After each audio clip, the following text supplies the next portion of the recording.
హల్లెలూయా. దేవుని నాకు స్తోత్రం కలుగును గాక.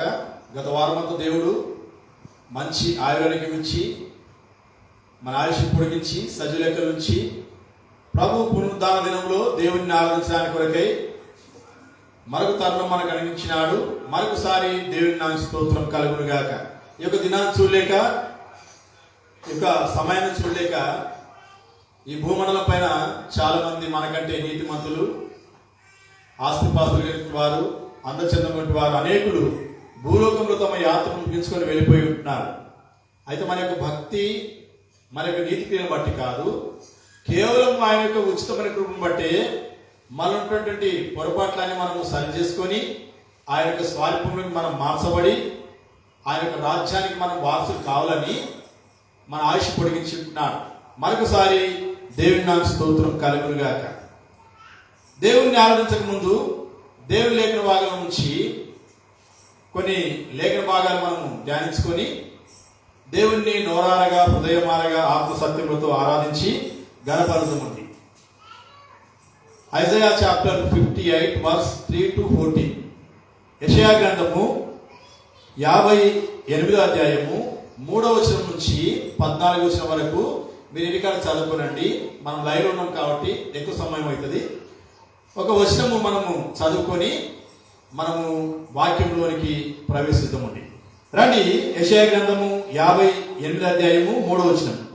Isaiah chapter 58 verse 3 చదువుకుందామండి.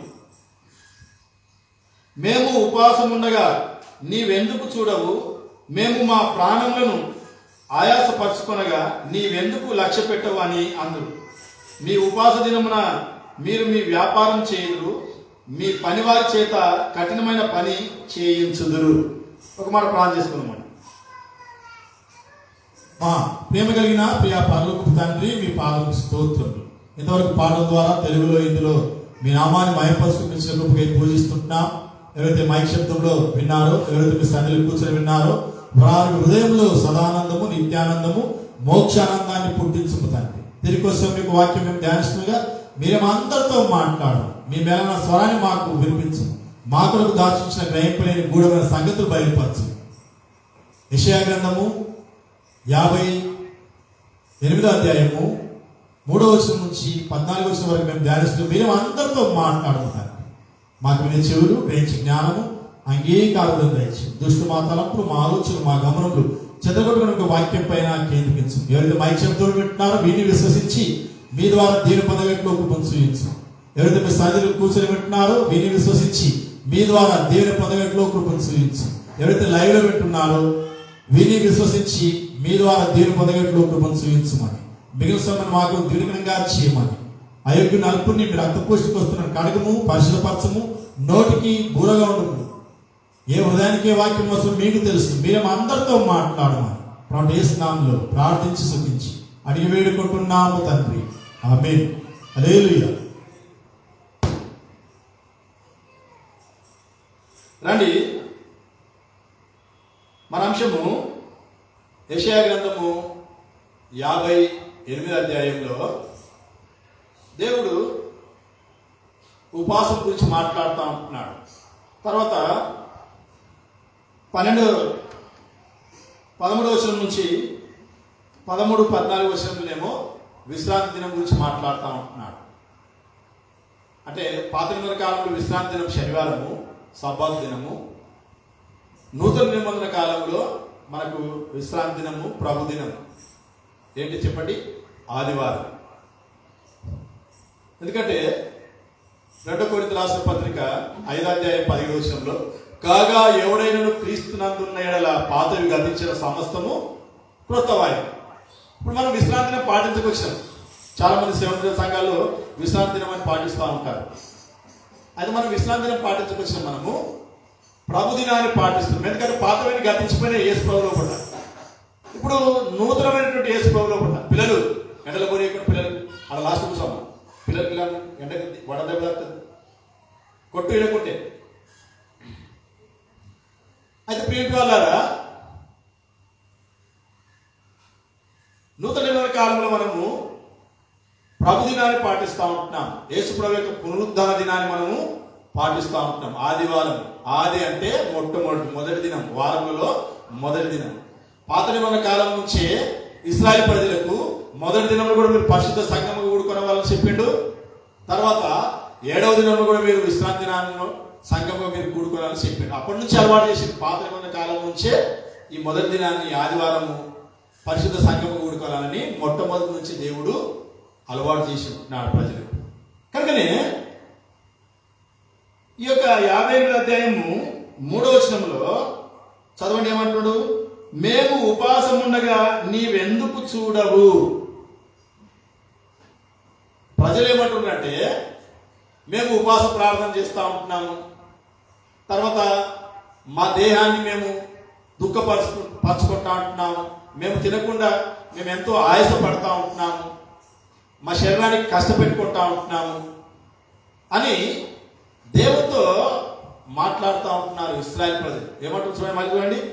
మేము ఉపవాసం ఉండగా నీవెందుకు చూడవు, మేము మా ప్రాణములను ఆయాసపరచుకొనగా నీవెందుకు లక్ష్య పెట్టవు అని అందురు. ఏమంటారంట ప్రజలు? మేము ఉపవాసం ఉంటున్నాం, మా ప్రాణాన్ని మేము కష్టపెట్టుకుంటా ఉంటున్నాం, ఆయాసపరచుకుంటా ఉంటున్నాం, నీ కొరకే కదా మేము ఉపవాసం చేస్తున్నాము అని ప్రజలు దేవునితో మొరపెట్టుకుంటా ఉంటున్నారు. తర్వాత ఇంకేమంటారు చూడండి. మీ ఉపవాస దినమున మీరు మీ వ్యాపారం చేయుదురు, మీ పని వారి చేత కఠినమైన పని చేయించండి. చూడండి, ఈ రోజుల్లో అన్ని మతాలు కూడా ఉపవాసం చేస్తారు. క్రైస్తవ మతంలోనే కాదు, ప్రతి మతంలో ఈ భూలోకంలో ఎన్నైతే మతాలు పెట్టుకున్నారో అన్ని మతాల్లో కూడా ఉపవాసం చేస్తారు. ఎందుకంటే నేను అనేక సార్లు చెప్తాను మీకు, చరిత్ర అంతా కూడా ఈ పరిశుద్ధ గ్రంథం నుంచి రాయబడి, ఏ గ్రంథమైనా సరే ఇక్కడ నుంచే రాయబడ్డాయి. ఈ భూలోకంలో ఎన్నైతే మత గ్రంథాలు ఉన్నాయో అన్ని కూడా ఇందులో నుంచే తీసుకున్నారు. కేవలం దేవతలు అనే పేరు దగ్గర వాళ్ళకి నచ్చిన దేవుని పేరు పెట్టుకున్నారు, అంతే. ధర్మశాస్త్రం మార్చబడలేదు.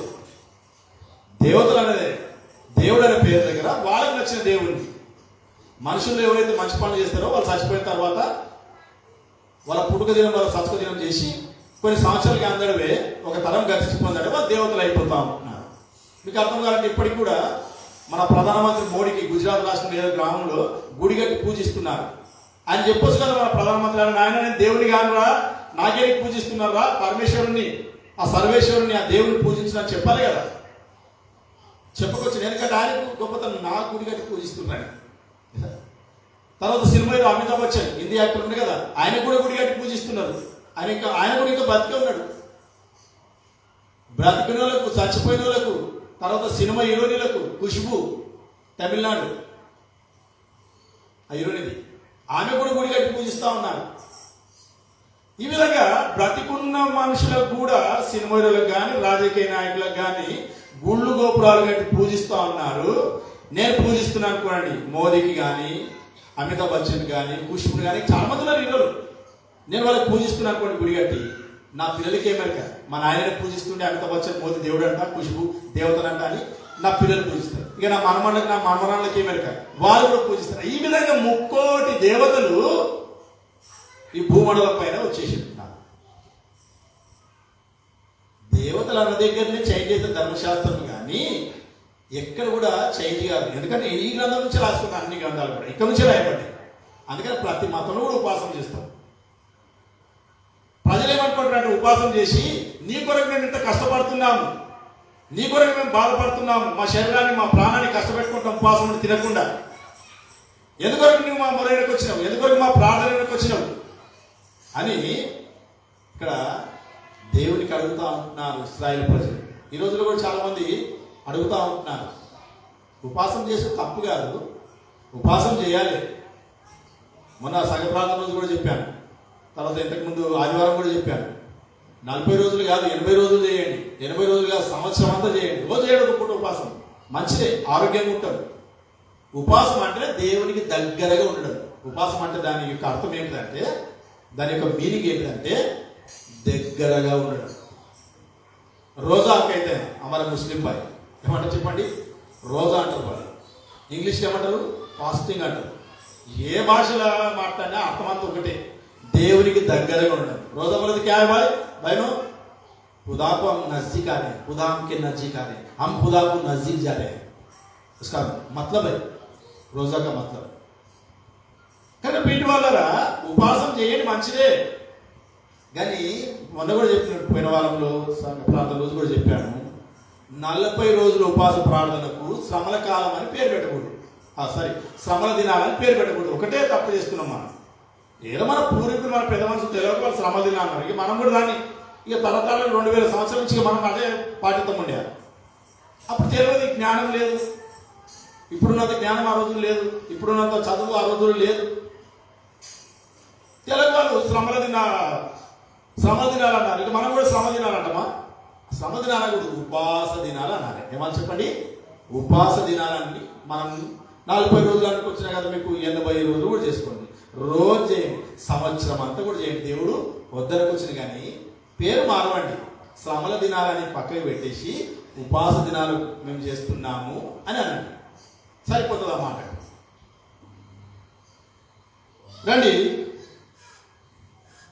మేము ఉపవాసం ఉండగా నీవెందుకు చూడవు, మేము మా ప్రాణములను ఆయాసపరచుకొని నీవెందుకు లక్ష్య పెట్టవు అని అందరూ.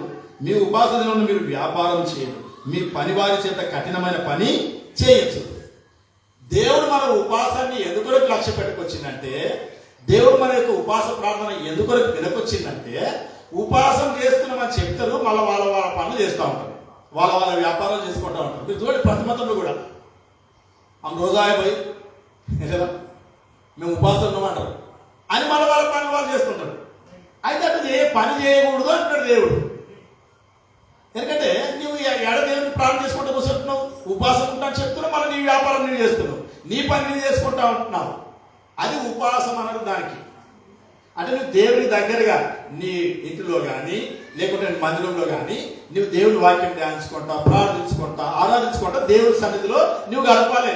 అది ఉపవాసం. నీ వ్యాపారం చేసుకుంటా, నీ పని చేసుకుంటా, తర్వాత నీ దగ్గర చీతగాలతో నీ పని చేయించుకుంటా నీ ఉపవాసం చేస్తే ఆ ఉపవాస ప్రార్థనకు జవాబు దేవుడు అనుగ్రహించడు. నేను చెప్పుకొచ్చినవి దేవుని మాటలు చెప్తా ఉంటున్నాయి ఇక్కడ. చదవండి మరి ఇందుకు 4వ వచనం. మీరు కలహపడుచు, వివాదం చేయొచ్చు, అన్యాయంగా గుద్దులాడుచు ఉపవాసముందురు. చూసారా ఏం చేస్తున్నాడ? కొట్లాడుకుంటా, పంచాయతీలు పెట్టుకుంటా, గుద్దులాడుకుంటా, రకరకాలుగా మనం లోక సంబంధమైనటువంటి కార్యకలాపాలు జరిగించుకుంటా, లోక సంబంధమైనటువంటి చెడ్డ అలవాట్లు జీవించుకుంటా మనం ఉపవాసం ఉంటే ఆ ఉపవాసం దేవుడు అంగీకరించాడు. ఆ ఉపవాస ప్రార్థనకు దేవుడు జవాబు అనుగ్రహించాడట. తర్వాత ఇంకేమంటున్నాడు? మీ కంఠధ్వని పరమున విడమన్నట్టుగా మీరిప్పుడు ఉపవాసం ఉండరు, అట్టి ఉపవాసం నాకు అనుకూలమగునా అంటాడు.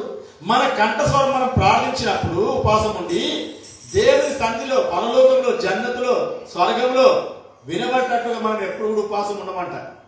పని పాటలు చేసుకుంటా, వ్యాపారం చేసుకుంటా ఉపవాసం చేస్తే ఏడవ దేవుడు మన ప్రార్థన ఏమిటాడు? ఆయన మన మనవి అదంటాడు ఇక్కడ. తర్వాత ఏమంటాడు? అట్టి ఉపవాసం నాకు అనుకూలమా. ఆ విధంగా మీరు ఉపవాసం చేస్తే అది నాకు ఇష్టమా, అది అనుకూలమైన ఉపవాసం అది అని అంటున్నాడు. తర్వాత ఇంకేమంటున్నాడు చూడండి.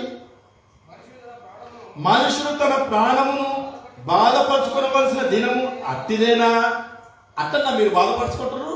మీకు ఇష్టం వచ్చినట్టునే పనులు చేసుకుంటా, వ్యాపారం చేసుకుంటా ఉపవాసం ఉంటారా అని అంటున్నాడు. తర్వాత ఒకడు జమ్ము వల్లే తల వంచుకొని, గోనపట్ట కట్టుకొని, బూడిద పరుచుకొని కూర్చుంట ఉపవాసమా? చూసినా చాలా మంది మొన్న ఈ ఉపవాస ప్రార్థన ప్రారంభించినప్పుడు యాక్స్ వెడ్నెస్డే ఏమన్నారు? భస్మము బూడిద బుధవారం అని ఉపవాసం ప్రారంభించింది. ఆ రోజుల్లో పాతమైన కాలంలో ఏదన్నా దుఃఖము, కష్టం వచ్చినప్పుడు ఉపవాసం ఉండి గోనె పట్ట కట్టుకొని, గోనె సంచి కట్టుకొని, బట్టలను చింపుకొని, తలంతా ఇరబోసుకొని, దుమ్ము తల మీద పోసుకొని, బూడిదలో కూర్చొని దేవునికి ప్రార్థించేవారు. అయితే ఈ రోజుల్లో కూడా ఏం చేస్తున్నారంటే, ఈ కొత్త నిబంధన కాలంలో కూడా కొంతమంది ఆ బూడిదను బొట్టు లేక రుద్దుకొని, ఈ యొక్క పనకు ఈ నుదుడికి రుద్దుకొని కొంతమంది కొన్ని సంఘాలు అట్లా కూడా ప్రార్థన చేస్తున్నారు. అట్లా చేయడము అది అనుకూలమైన ఉపవాసమా అంటున్నారు. లేనిపోని ఎన్ని పెట్టుతున్నారు ఆచారాలు సంఘాల లోపల. ఎందుకంటే దినదినానికి అబద్ధ బోధనలు పెరిగిపోతుంటారు. ప్రజలకి ఏం కావాలి? ఏడ పెద్ద గుంపు ఉన్నది, ఏడ పెద్ద మందిరం ఉన్నది, ప్రజలకేం అవి కావాలి, గుంపులకు పోయేది కావాలి ప్రజలకు. అది వాక్యములు ఉన్నదా లేదా అదంతా అవసరం లేదు. కానీ ప్రీతి వల్ల ఆ విధంగా మీరు ఉపవాసం చేస్తే నా ఉపవాసం నేను అంగీకరిస్తానా అంటున్నాడు. తర్వాత చూడండి, అట్టి ఉపవాసము యెహోవాకు ప్రీతికరమని మీరు అనుకుందురా. అట్లా చేస్తే అది దేవునికి ఇష్టమైనటువంటి ప్రీతి, అంటే ఇష్టమైనటువంటిది, దేవునికి ఇష్టమైనటువంటిది అనుకుంటున్నారు మీరు అలాంటి ఉపవాసము. తర్వాత దుర్మార్గులు కట్టిన కట్లను విప్పుటయు, కాడిమాను మేకులు తీయుటయు, బంధింపబడిన వారిని విడిపించుటయు, ప్రతి కాడిని పడగొట్టయు నేను ఏర్పరచుకున్న ఉపవాసము కదా. ఇప్పుడు అక్కడ మీరు ఎట్లా ఉపవాసం చేయాలంటే, ఎవరైతే ఆత్మ సంబంధంగా పాపముల చేత అపరాధముల చేత సాతానుకు బానిసలుగా అయిపోయినారు, పాపన కట్ట చేత కట్టబడ్డారు, లోక సంబంధంగా శరీర సంబంధంగా అప్పుల ద్వారా బానిసలు అయిపోయినారేమో ప్రజలు, అలాంటి వారికి మీరు విడిపించాలి అని అంటున్నాడు. తర్వాత ఏమంటున్నాడు? నేను ఏర్పరచుకునే ఉపవాసం కాదా. అట్ట చేయడం ద్వారా అది నేను కోరుకున్న ఉపవాసం అంటున్నాడు. తర్వాత కింద చదవండి, నీ ఆహారము ఆకలిగొన్న వారికి పెట్టుటయు, నీ రక్త సంబంధికి ముఖము తప్పింపకుంటయు, దిక్కుమాలిన బీదలను నీ ఇంట చేర్చుకున్నటయు, వస్త్రహీనుడు నీకు కనబడినప్పుడు వారికి వస్త్రం ఇచ్చుటయు, ఇదే కదా నాకు ఇష్టమైన ఉపవాసము. ఆమేన్. ఏమిటంటే ఉపవాసం అంటే శరీర సంబంధంగా 40 రోజులు చేస్తూ సంతోషం మంచిది, ఉపవాస ప్రాణం చేయడం వద్దానికి వచ్చిన. ఇంకొకటి ఉన్నది, ఉపవాసంలో 2 భాగాలు ఉన్నాయి. మొదటిదేమో ఉపవాసం తినకుండా ఉండి దేవునికి ప్రార్థన చేయడం మొదటి భాగం. రెండో భాగం ఏమిటంటే పేద ప్రజలకు వాళ్ళ అక్కర్లు, వాళ్ళ ఇబ్బందుల్లో, వాళ్ళ ఇరుకుల్లో వాళ్ళకి మనం సాయం చేయడం. రెండో భాగం ఉపవాసంలో. రెండో భాగం ఏంటంటే మన తోటిగా ఉన్నటువంటి సమాజంలో ఉన్నటువంటి మన ఇరుగు పొరుగు వారికి, మన బంధువులకు, మన స్నేహితులకు, మన రక్త సంబంధులకు, వారి అక్కరల్లో వారికి మనం సాయం చేయడము నేను కోరుకున్న ఉపవాసం ఇదే కదా అని అంటాను. మనం చేస్తున్నాం ఏంటి ఉపవాసం? లైవ్ ఎవరైతే వింటున్నారో, మైక్ శబ్దంలో ఎవరైతే వింటున్నారో, మీరు ఏ మతం వారైనా సరే, అన్ని మతాలు చేస్తున్నారు కదా ఉపవాసము. అందరికి వర్తిస్తాయి ఈ మాటలు. ఒకటేమో మన శరీరాన్ని మనము నలగొట్టుకోవడము, ఆహారం తినకుండా కష్టపెట్టుకోవడము, అది మొదటి భాగం ఉపవాసం. ఉపవాసంలో రెండో భాగం ఏంటంటే పేదవారికి మనము సహాయం చేయడం, ఆకలి ఉన్నోళ్ళకు అన్నం పెట్టడం. ఎవరైనా మన రక్త సంబంధులు కానీ, మన స్నేహితులు కానీ, బంధువులు కానీ, పరదేశులు కానీ మన ఇంటికి వస్తే వాళ్ళని మనం ఆదరించి వాళ్ళని మనం ఇంటి చేర్చుకొని వారు ఏదైనా మన ద్వారా సాయం పొందడానికి వస్తే వాళ్ళకి మనం సాయపడాలి. వాళ్ళకి ఒకవేళ ₹1 అడిగితే నువ్వు కనీసం 10 పైసలు, ₹1 అడిగితే 10,000 అడిగినటువంటి మీకు నాతో లేవో మీకు 1,000 అని ఇచ్చి పంపండి. ఈ విధంగా మీరు ఉపవాసం చేయాలంటున్నాడు. నేను కోరుకునే ఉపవాసం ఇదే కదా అంటున్నాడు దేవుడు. చదవడం వల్ల ఏమంటున్నాడు? అలాగున నీవు చేసిన నీ వెలుగు వేకు చుక్క వల్లే ఉదయించును, స్వస్థత నీకు శీఘ్రముగా లభించును. ఆమేన్.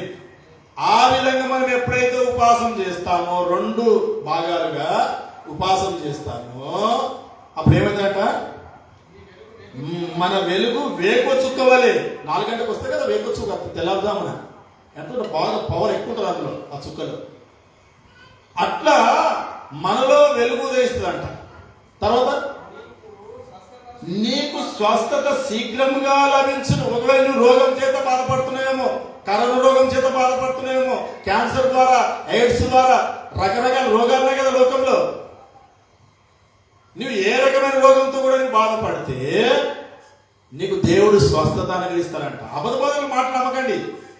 నా కలవరు నుండి కొనబో, నా కలవరు దస్తి కొనబో, లేదా ఈ సతీష్ కుమార్, ప్రవీణ్ కుమార్ అని చెప్పి ఇంకా చాలా మంది ఉన్నారు. వాళ్ళు చాలా ఫేమస్ అయిపోయినారు సమాజంలో, అందుకని వాళ్ళ పేర్లు వస్తాయి. ఎందుకంటే వాళ్ళు షైన్ అయింది కదా మార్కెట్లో, ప్రజలు ముంచడం లోపల, ప్రజలు దోచుకోవడం లోపల వాళ్ళు షైన్ అయింది కాబట్టి వాళ్ళ పేర్లు వస్తాయి.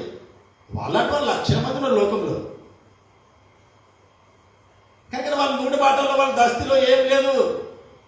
ఒక మతమా? ప్రతి మతంలో కూడా ఒకడు హనుమాన్ చాలీసా అంటాడు, ఒకడు ధనలక్ష్మి మాత్రం అంటాడు, ఇంకొకడు అష్టధనలక్ష్మి మాత్రం అంటాడు, ఒకడు మేగుడు రేగులు అంటాడు, ఒకడేమో అల్ల పేరు మేము జాకెట్ చేసినాం అంటారు, తాయితలు కట్టుకుంటే అంటారు. లేదా ప్రతి మతంలో కొంతమంది, అందరు కాదు, కొంతమంది ప్రజలను దోచుకుంటా ఉంటున్నారు. అట్లా స్వస్థత రాదు మనకు. మొన్న ఏది కూడా పనిచేయలేదు. కరోనా రోగం వచ్చిన వాళ్ళకు యా దస్తి పని చేయలేదు, యా నూనె పని చేయలేదు, యా చాలిస పని చేయలేదు, లేదా యా అష్టదలక్ష్మి యంత్రం పని చేయలేదు, యా రింగులు పని చేయలేదు, లేదా తాయితలు పని చేయలేదు, అల్ల పేరు ఉన్నటువంటి జాకెట్ కూడా పని చేయలేదు, కలవ నూనె కూడా పని చేయలేదు, లేదా ప్రవీణ్ కుమార్ దస్తులు కూడా పని చేయకపోయి, సతీష్ కుమార్ నూనెలు కూడా పని చేయకపోయి, శ్యామ్ కిషోర్ నూనెలు కూడా పని చేయకపోయి. అదంతా మనం దోష తింటున్నారు. వాళ్ళకి విశ్వాసం లేకనే నర్సన్న మళ్ళీ ఏం చేసి కోవిడ్ హాస్పిటల్ పెట్టి, అరే నీ నూనెలు అంత దమ్ముంటే మనకు రోగం తక్కువ కావాలి కదా, మళ్ళీ అనవసరంగా మన దాన్ని ఏం పెడితే నువ్వు హాస్పిటల్ ఏం చేస్తేవి. ఇప్పుడు కరోనా కేసు తగ్గదా హాస్పిటల్ చేసి మన దాన్ని మందిరం చేసి, సినిమా టాకీస్ అది మందిరం కాదు. ఒకసారి పోయి చూడండి సినిమా టాకీస్ అది. ఈ పిక్చర్లకు తెలియక వీళ్ళకు ఈ తెలంగాణలో ఉన్నటువంటి ఎవరైతే క్రైస్తవులు చెప్పుకుంటారో చూడండి, వీళ్ళకి దమాక్ లేదు. వీళ్ళకు ఎవడొచ్చి దుంకులేస్తే వానేమని దుంకుతారు. వీళ్ళు పిచ్చోడు, వీళ్ళు ఎరుకుక్క కలిసింది వీళ్ళకు. పిచ్చోడిగా పిచ్చోడు ఏమని పోతాడు. కనుక పెయింట్ వాళ్ళారా వాళ్ళ మాట నమ్మకూడదంట. మనం ఎప్పుడైతే మనం పేదవారికి సాయం చేస్తామో, ఇరుకుల్లో ఇబ్బందుల్లో సమస్యలు ఉన్న వారికి మనము సాయపడతామో, అప్పుడు మనం ఎలాంటి రోగంతో బాధపడ్డా కూడా దేవుడు సంపూర్ణమైనటువంటి ఆరోగ్యం ఇస్తాడంట. ఎందుకంటే ఆయన స్వస్థపరిచి యేసయ్య. ఆమేన్. నేను స్వస్థపరిచి యెహోవాను, నేను స్వస్థపరిచి యేసయ్యను అని అంటున్నాడు. కనుక ఏంటి వాళ్ళరా, ఆయనకు మనం విశ్వాసం ఉంచాలి. ఆయన చెప్పిన మాటల ప్రకారం మనం చేయాలి. అప్పుడు మనకు స్వస్థత వస్తుంది. ఏ నూనె లేదు, ఏ వస్తువులు ఏం కూడా లేదు. అందుకని వేసుకోవాలంటే చూడండి ఒక మాట చదవండి. లూకాసు వార్త 6వ అధ్యాయం 46 వచనం చదవండి. లూకాసు వార్త 6వ అధ్యాయం 46 వచనం.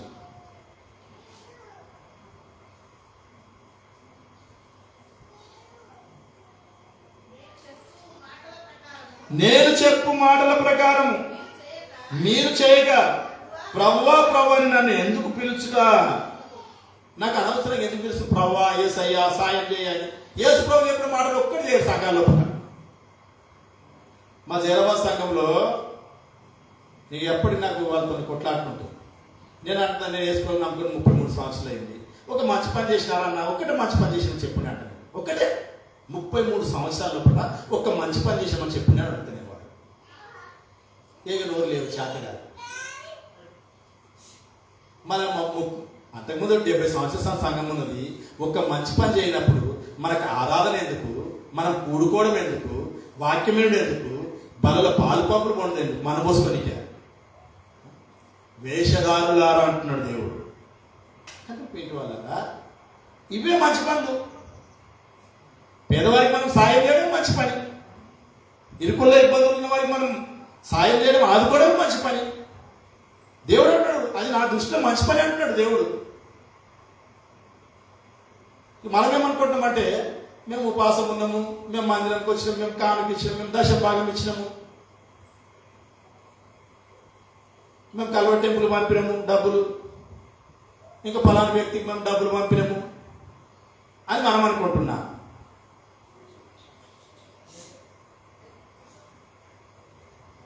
అయితే ఇక్కడ ఏమంటున్నట్టే ప్రభువా ప్రభువా అని నన్ను ఎందుకు పిలుస్తున్నా అనవసరంగా. నేను చెప్పిన మాట ప్రకారం నేను చేయకొచ్చింది. నేను అందువరకు అంటాను, 33 సంవత్సరాలు నేను చూస్తున్నాను ఒక మంచి పని చేయనప్పుడు ఎందుకొరకు అనవసరంగా మీరు ప్రభువా ప్రభు అని ఎందుకొరకు ఆరాధన చేస్తున్నారు, ఎందుకొరకు ప్రార్థన చేస్తున్నారు, ఎందుకొరకు ప్రభు బలలో పాలు పంపులు పొందుతున్నారు. అనవసరంగా నరకానికి కొరకు కదా, అనవసరంగా శాపమే సమకూర్చుకుంటున్నారు కదా. నేను చెప్పొచ్చిన దేవుడు చెప్తున్నాడు. ఇక నేను ఉన్నదన్నట్టు చెప్పాల్సి వస్తుంది వాక్యం, లేకుంటే దేవుడు అనుమతిస్తారు కదా. అనవసరంగా అబద్ధం మాట్లాడి నేను దేవుడి ద్వారా శాపం పొందుకున్నాను. నాకేం డబ్బు ఇచ్చలేదు కదా అబద్ధం బోధించడానికి. కానీ నా పీటి వల్ల అందుకొని కట్టినాడు. ఇంకేమంటున్నాడు చూడండి యెషయా గ్రంథంలో. రండి యెషయా గ్రంథము 58వ అధ్యాయం, ఐజాయా చాప్టర్ 58.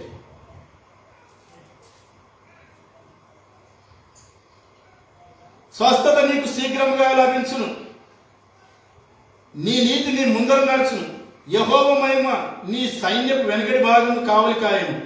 అప్పుడు నీవు పిలవగా యెహోవా ఉత్తరమిచ్చును, నీవు మొరపెట్టగా ఆయన నేను ఉన్నానను. చూసావా? ఎప్పుడైతే యేసుప్రభు చెప్పిన మాటల ప్రకారం మనం చేస్తామో, దేవుడి మాటల ప్రకారం మనం జీవిస్తామో, అప్పుడు దేవుడికి మనం పిలిస్తే, ప్రార్థన చేస్తే, మొర పెడితే, అప్పుడు ఆయన మన మాటలు వింటాడంట. మన ప్రార్థన విని మనకు ప్రతిఫలం జవాబు అనుగ్రహిస్తాడంట దేవుడు. ఆయన చెప్పిన మాటల ప్రకారం మనం చేసినప్పుడు, ఇంతవరకు ఏవైతే మాటలు చదువుకున్నామో ఆ మాటల ప్రకారం మనం జీవించినప్పుడు దేవుడు ఏం చేస్తాడంట? మన ప్రార్థనకు జవాబు ఇస్తాడంట. యేసయ్యా అంటే నేను ఉన్న బిడ్డ చెప్పు అంటాడు. ఇంటి వాళ్ళ ఆ విధంగా నీవు నేను జీవించాలి. ఒకటి నేను ఉపాసన చేస్తున్నాను. ఇక చాలా మంది ఏం చేస్తారు, ఉపాసన చేస్తున్నామని చెప్పి సాయంత్రం కాలంలో మంచిగా మటన్ చికెన్ తెచ్చుకొని మంచిగా వాళ్ళ కుటుంబం తింటారు. బస్ ఎరుగు తెచ్చుకొని ఎరుగు తిని. అసలు ఉపాసం ఉన్న ఖర్చు ఏం చేయాలి తెలుసా? మీకు తెలుసా? ఉపాసం ఉన్న రోజు అక్కడ ఏదైతే మిగిలిపోయింది చూడండి ఖర్చు, అది పేద ప్రజలకు దాన ధర్మం చేయాలి. ఉపాసం ఉన్న రోజు నీకు వండలేదు కదా, ఆ రోజు ఎంత అయింది? 200 అవుతున్నా 500 అవుతున్నా ఆ రోజు ఖర్చు కుటుంబంలో. ఆ ఖర్చు పేదవారికి సాయం చేయాలి. మనమే ఉపాసన చేస్తే మనమే తెచ్చుకోండి, మనమే దేవుడు కాదు.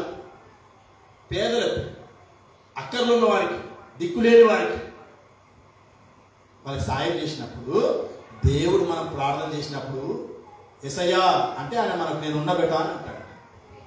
మన ప్రార్థనకు జవాబిస్తాడు దేవుడు. ఎంత గొప్ప దేవుడు చూడండి. తర్వాత ఇంకేమంటాడు చూడండి. ఇదే లూకా సువార్త 14వ అధ్యాయం 12 నుంచి 14 వస్తుంది. లూకా సువార్త 14వ అధ్యాయం 12వ వచనం నుంచి.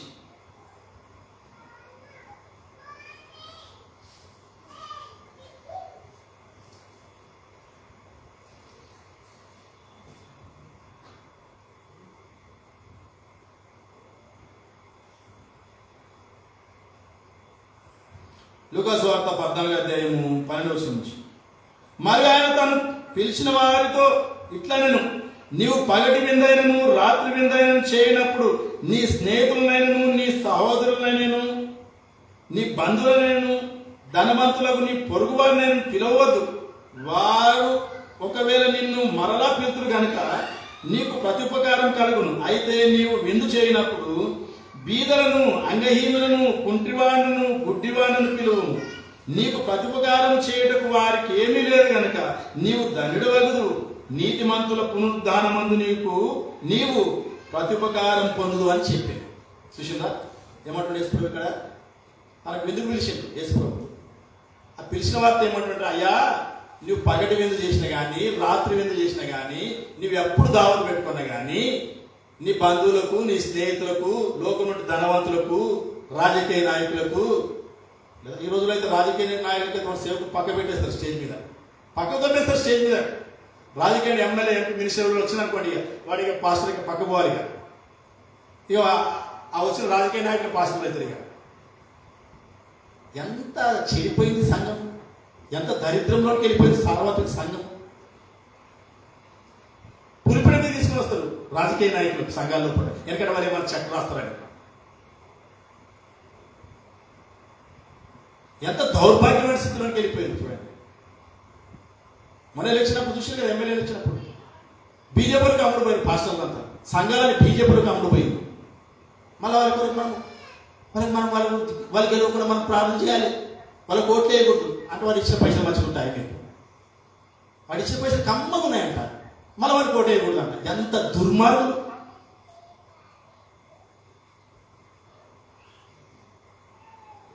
పీటి వాళ్ళరా, దేవుడు ఇక్కడ ఏమంటుండంటే, నువ్వు విందు చేసినప్పుడు నీ స్నేహితులు కానీ, నీ రక్త సంబంధులు కానీ, ధనవంతులను కానీ, గొప్ప గొప్ప వ్యక్తులను కానీ నువ్వు పిలవకుండా ఏం లేని దరిద్రులను, పరదేశులను ఆ రోడ్డు పైన అడుకుంటున్న చూడండి, ఎవరైతే అడుగుని బతుకుతున్న చూడండి, వాళ్ళని పిలవండి. వాళ్ళు మళ్ళీ నీకు పిలవరు కదా, ఎందుకు? నువ్వు వాళ్ళకి మరో ప్రతిపకారం చేయవు కదా, వాళ్ళు నీకు ప్రతిపకారం చేయరు కదా. ఈ పేదవారికి చేయవు. నువ్వు నీతిమంతుల పునరుద్ధానంలో ఉంటావు అంటున్నాడు. 2 పునరుద్ధానాలు ఈ మనిషి. నీతిమంతులకు యేసుప్రభు వచ్చినప్పుడు పునరుద్ధానం చేస్తారు, అందరు లేచి పునరుద్ధానం, పాపులు అందరు కలిసి లేచి పునరుద్ధానం రెండో పునరుద్ధానం అని. అందుకొరకు అంటున్నమాట. ఇక్కడ ఏమంటారు చూడండి, 14 వచనం. నీతిమంతుల పునరుద్ధానమందు నీవు ప్రతిపకారం పొందుదు అని చెప్పాను. కనుక నేను అందరికీ చాలా మా ఇంట్లో అదే చెప్తుంటాను, మా చెల్లెలకు కానీ మా తమ్ముళ్ళకి కానీ, ఇది అంతే ఏంటి అలవాట్లు. ఇదే గొడవ పేద ప్రజలకు పెట్టాడు. చాలామంది అప్పుడప్పుడు మీరు చూడండి, న్యూస్లో కానీ పేపర్లో కానీ టీవీలో కానీ ఇస్తూ ఉంటారు. వాళ్ళ పిల్లల బర్త్డేలకు, వాళ్ళ మ్యారేజ్ డేలకు వాళ్ళు ఏం చేస్తున్నారు, పేద ప్రజలకు పోయి ఫ్యామిలీ పరంగా పోయి పేద ప్రజలకు సాయం చేస్తున్నారు. వాళ్ళు మేము సంతోషిస్తే ఏమొచ్చే, మ్యారేజ్ డే చేసుకొని మా బర్త్డే చేసుకొని మేము సంతోషిస్తే ఏమొచ్చే. పాపం రోడ్ల పైన ఎంతోమంది పేద పిల్లలు ఉన్నారు. ఈయన మా పిల్లలకు తెచ్చే బట్టలు, ఇక్కడ ఈ విందుకాయ ఖర్చు, ఇదంతా ఆ పేద వాళ్ళకి సాయం చేస్తా, కుటుంబం బాగుపడుతుంది కదా అని ఆ ఖర్చు కొనబోయి ఆ పేద ప్రజలకు సాయం చేస్తూ ఉంటున్నారు. మళ్ళీ వాళ్ళు వేసుకోవడం తెలుసుకోలేదే. ఇవిలేమో భక్తులు, మేము భక్తులము. సంఘటన ఎట్లయిపోయినట్టే, వాళ్ళు బయట అంతా భక్తులు కాదు, మేమే భక్తులము, మేమే నీతిమంతులం. వీళ్ళ భక్తి ఒక పేదోనికి అన్నం పెట్టరు, ఒక పేదోనికి అన్నం పెట్టరు, ఒక పేదోనికి ఒక బట్ట చెప్పియరు, పాత బట్టలు కూడా వంచరు. మళ్ళీ మేము భక్తులము, మేము విశ్వాసులము. మీరు భక్తులు విశ్వాసం కానీ మీరు దయ్యాలు, లూసిఫర్ సంతానం మీరు. కానీ పీటు వాళ్ళగా అనుకోరిక అంటాడు ఇక్కడ, పేదవారికి సాయం చేయండి అంట. పేదవారికి సాయం చేయాలి. మనం నీతిమంతుల పునరుద్ధానంలో పాలు పంపులు ఇస్తా అంటున్నాడు దేవుడు. తర్వాత ఇంకేమంటున్నాడు, రండి యెషయా గ్రంథం ఒక 2 రెఫరెన్స్ చూసుకొని మనం ఆలోచనలోకి వెళ్దాము.